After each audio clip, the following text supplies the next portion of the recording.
Plant stay గురించి తప్పుదారి పట్టించే కొన్ని మీడియా సంస్థలకు doctor KA Paul strong warning. Shocking news. Media owners, CEOs, bureau chiefs అసలు నేను నిన్న స్టీల్ ప్లాంట్ ఆపకుండా గొంతుకు పోయినంతగా వాదించి 10 సార్లు వాదించాను. ఫిబ్రవరి 21ని ఫైల్ చేశాను.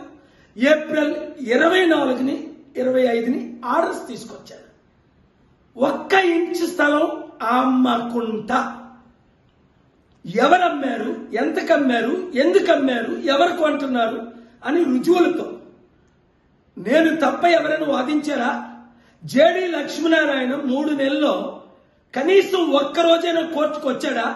ఆయనలాగే అనేక మంది ఫైల్ చేశారు. కనీసం ఆయన మ్యాటర్ లిస్టేనే అయిందా? నాది అయిన తర్వాత అలాంటి ఎన్నో లిస్టులు అయ్యాయి. అలాంటిది మీరు ఆయనకి క్రెడిట్ ఇవ్వడానికో ఇంకోరు క్రెడిట్ ఇవ్వడానికో చేస్తే దేవుడు మిమ్మల్ని శపించడా? సత్యాన్ని దాచి అసత్యాన్ని ప్రచురిస్తే మీకెలా ఉంటుంది కోపం? ఇంత కష్టపడి గవర్నమెంట్ ని స్టీల్ ప్లాంట్ అమ్మకుంటా ఆర్డర్ తెచ్చింది ఏకైక వ్యక్తిని.